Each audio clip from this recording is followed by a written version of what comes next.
into our message, we are continuing our study on love, going through 1 Corinthians chapter 13. But I want to open with this story, and this comes from, it's from Our Daily Bread, that publication, and this was listed back March 22 of 1994. It says, Bruce Goodrich was being initiated into the cadet corps at Texas A&M University. One night, Bruce was forced to run until he dropped, but he never got up. Bruce Goodrich died before he even entered college. A short time after the tragedy, Bruce's father wrote this letter to the administration, faculty, student body, and the Corps of Cadets.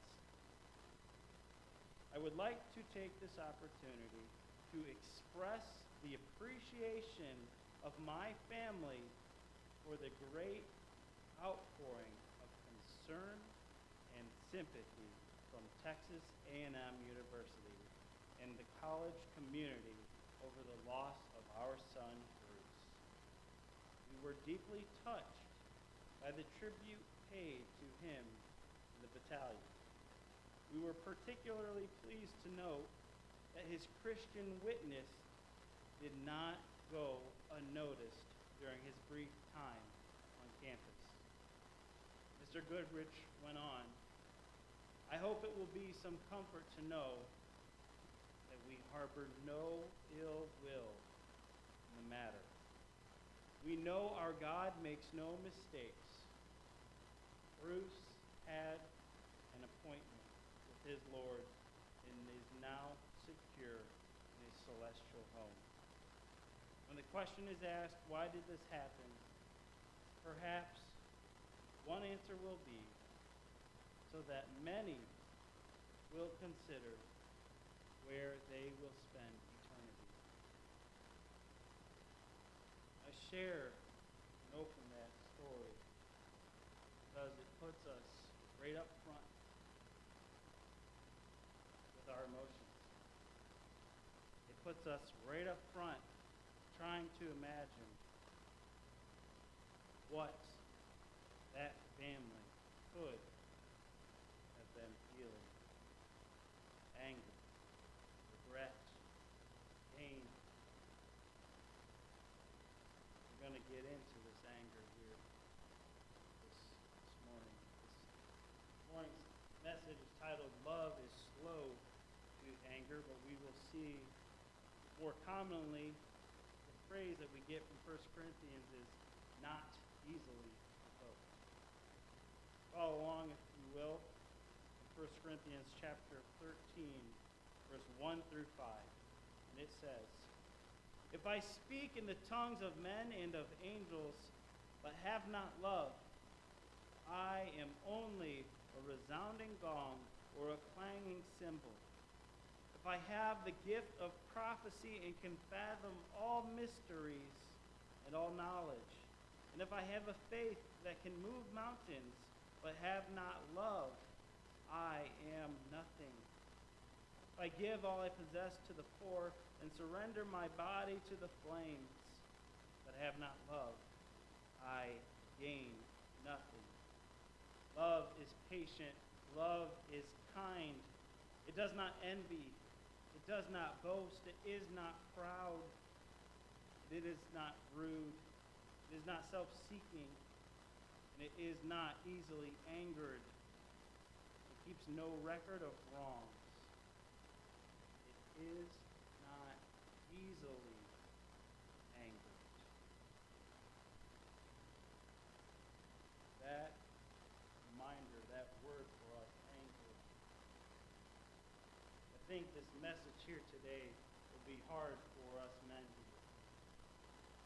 There has been studies and things talking about that men can access anger much more easily than women because it relates to testosterone. It relates to violence. They can be connected in a way.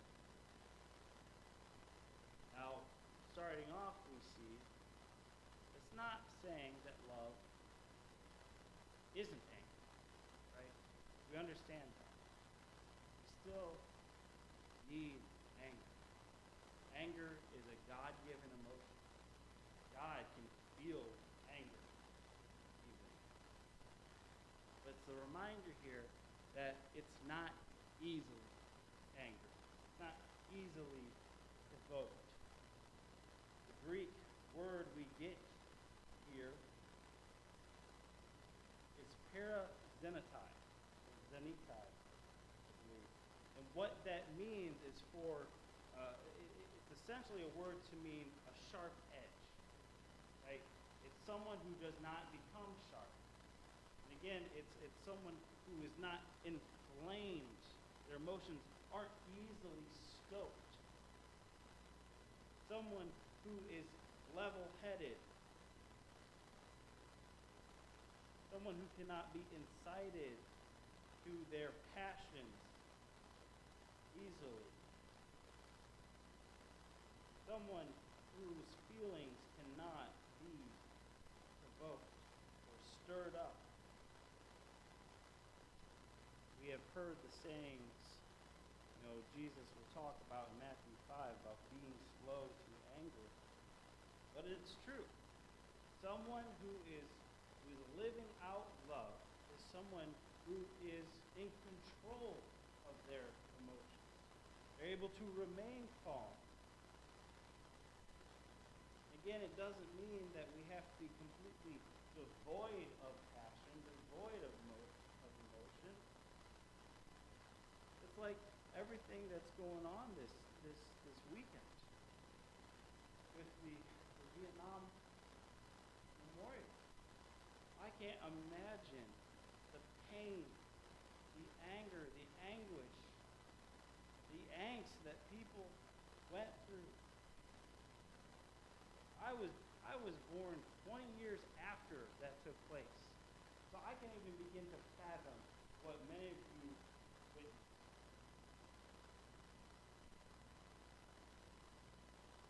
But we can see just what anger and inflamed emotion cause.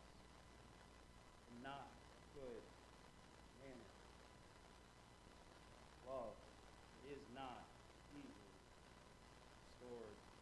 stirred up. It does not cause outbursts. Proverbs 14:29 says this: a patient man has great understanding. But hear this: a quick-tempered man displays folly. Proverbs 14:29. A quick-tempered man displays folly. If you are an individual who is so emotional, so easily fly off the handle, I imagine people don't like being around you a whole lot. Right? Amen. Who's ever been around someone like that? The drop of the hat, they switch on a dime. That's really hard to be around. I've been around, I've seen it. Now, would I say that there's no love with that person? No. But I would say a person who is not even keeled, who is so in tune to their emotions and their anger that it controls them instead of them controlling it. Well, love is not the governing source of their love. Emotions. Their emotions are what's telling them how to respond to a situation. Sadly, we know many people like that. We know people that can come unglued at the drop of a hat. And just think about how that makes you feel around that person. You feel like you have to walk on eggshells. You feel like you can't say exactly what's on your mind. Well, let me tell you something, friends. That is of the enemy. Because with God, there is no confusion. He is not the God of confusion, or he is the God of understanding. So if we can't speak our mind clearly to people, truly believe that.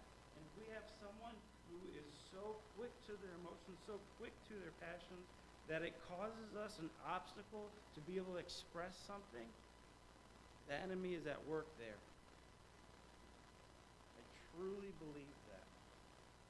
Proverbs, that book of wisdom, tells us that as well. A person who is quick-tempered displays folly.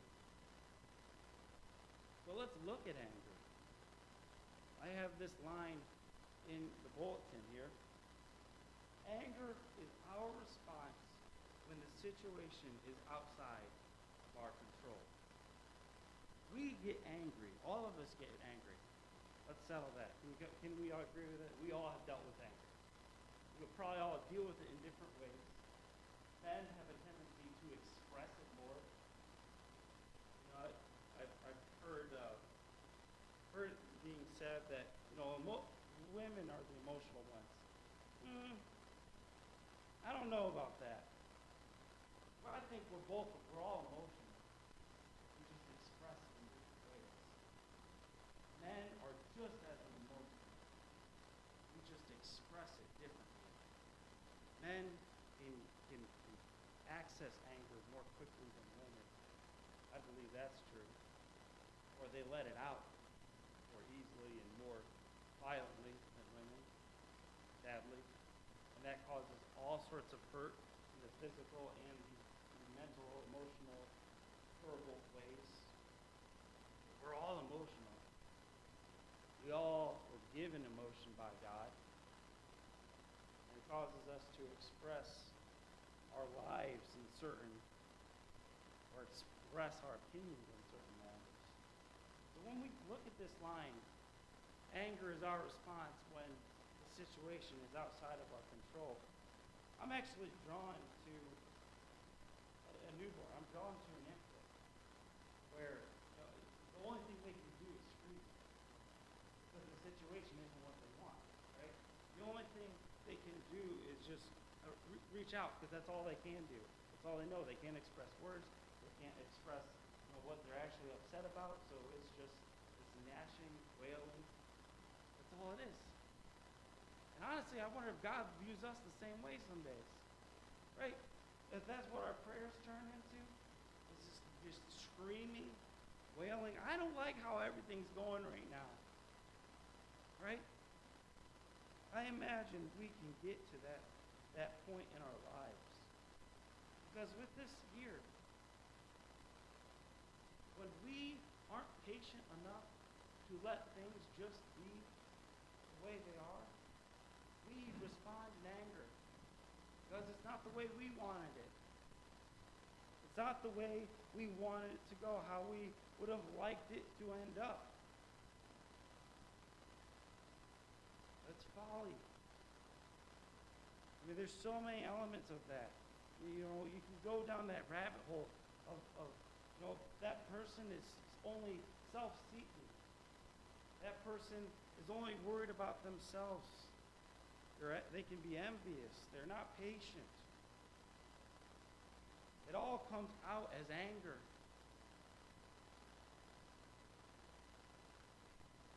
And it's hard to be around that type of person. And it can ruin relationships when that is our form of talking. Matthew 5, Jesus says, verses 21 through 24, "You have heard that it was said to the people long ago, 'Do not murder, and anyone who murders will be subject to judgment.' But I tell you that anyone who is angry with his brother will be subject to judgment. Again, anyone who says to his brother, 'Raka,' is answerable to the Sanhedrin. But anyone who says, 'You fool,' will be in danger of the fire of hell. Therefore, if you are offering your gift at the altar, and there remember that your brother has something against you, leave your gift there in front of the altar. First go and be reconciled to your brother. Then come and offer your gift." this message that Jesus gives us about how we ought to treat our brothers. We understand that when Jesus is telling us, he says the words, "But I tell you," he wasn't adding or changing the law that was already in place. He was offering a fuller understanding of it because there was such this finite view of this legalistic nature to look at the words of what was written in all the Levitical law, right? And Jesus comes to say, wait a minute, you guys are trying to skirt the law here a bit. You think you're okay because you haven't killed anyone physically, right? Jesus comes and he says, have any of you been angry with a brother? Oh, you've killed him in your heart. Again, he wasn't trying to change or add to the law. The point here is that it really all comes back to the nature and the status of our heart. That we should be so inflamed in our emotions that our desire is to kill, our desire is to murder out of anger. And it's not just kill and murder an enemy. It's a brother, is he talking about. That's what happens in your heart when you are so, this frustration just builds up. And when you think of that individual, all that you can see is red. That's what's really happening. It's this gnashing of the teeth, trying to hold back everything. When we get to that point, we know we've lost. We know that we've already thought about that murder in the heart. We've already know what's happened in our heart. That's why Jesus tells us and he gives us this command. That if you even have had a hateful thought about a brother, you've murdered them in your heart. Now, Jesus' point is all leading us towards the gospel. Right? He's saying that his whole point is talking about, hey, you've already screwed up the law. You've already broken it. This is why I'm here to fix it, to cover it. Truly, we know what it is to be angry. And it isn't that, this message, it isn't about anger in and of itself. Because there is a thing called righteous indignation. There is times when God has been angry. He's been angry at us. He's been angry at us because we've sinned. It's why Jesus was there. It's why Jesus gave us his word. It's why Jesus died for us. But we can find ourselves where there is times when we can have that holy anger, that righteous indignation.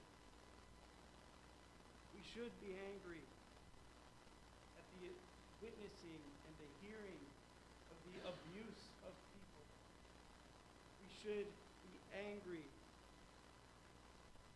when we hear things done that goes against God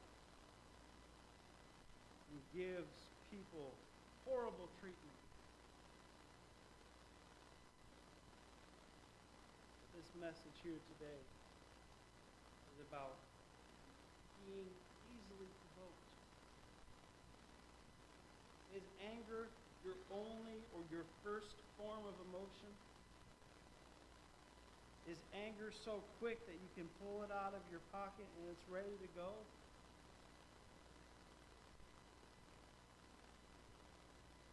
Here this morning, message on love and anger. If a person who is filled with the love of God, the agape love, is a calm, even-keeled, controlled man, controlled individual. It's talked about the biblical manhood. A man that is controlling his control, that can control himself,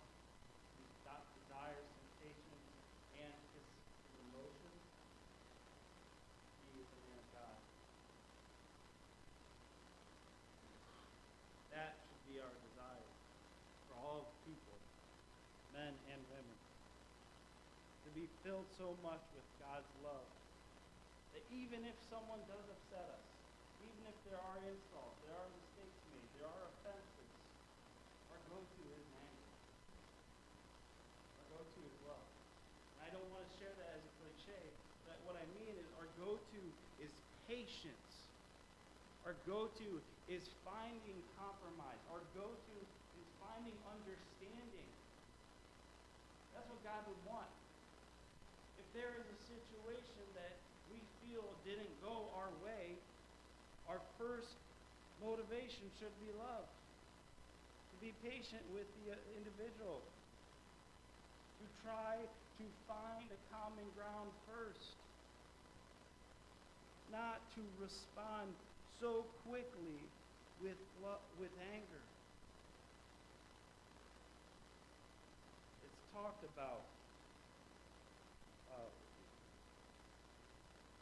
when I had to go through license school, through the UMC, every pastor has to go through, it's called the MMPI, and it is a 500 some odd question test, true or false, to gauge your mental and where you line up on the psych level. And it's talked about how a lot of pastors end up in the critical zone of this area called over-controlled hostility. You can probably sum up what that means. And it's essentially that over-control hostility is people that feel like they have to hold everything, right? A lot of pastors, I don't know the actual statistics, but it's probably in the 90% of pastors that score high in that range. Because there is this Christian belief that if you're a Christian, you can't be angry, right? We've thought that. We probably all thought that. How many of you have ever seen a pastor kind of express anger and go, whoa, where did that come from? Because a lot of them score high in that area. And it comes from this belief that if you're Christian, you can't ever get angry. That's not true. That's not a biblical belief. You can get angry. You just got to get angry for the right reason, for the right things. But you also have to get angry in a right way. It can't be so, flip of a hat. It can't be something where, it's something so quick that people never want to be around you. Many pastors deal with that. And I've often found that interesting. That anger is such this gross word that you feel weird talking about it. Right? If you have an angry person, how many of us just kind of shy away? You don't even want to be in the room. But God gave us anger. God gave us anger as an emotion to use. We just have to know how and when to use it. Ephesians 4:26 says this: in your anger, do not sin. Now, is it saying to not be angry? No. In your anger, do not sin. Do not let the sun go down while you are still angry. Now, I don't think that means that in 24 hours you have to figure out your situation. If something comes up, you have till sundown to figure out and be done with it. Make sure that whatever is your anger with, it can be resolved, that you can find that calm, that you can get back to a center with God. Yes, I believe that God gave us anger. We see in the Old Testament oftentimes where it talks of God's wrath that is also followed up by his love. And that really the two do go together. anger and love, they're not opposites. In some regards, they're the same side, or they're part of the same point, but different sides. Because anger and love is still related to passion. Right? We only get angry about something because we care. Right? If you didn't care about the situation, you wouldn't get angry in the first place. It's still related to love.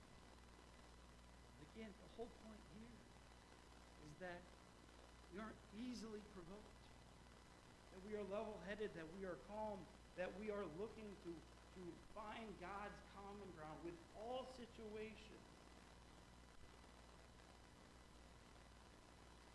May you be reminded of Christ the next time that you are drawn to anger. We're going to be taking communion this morning.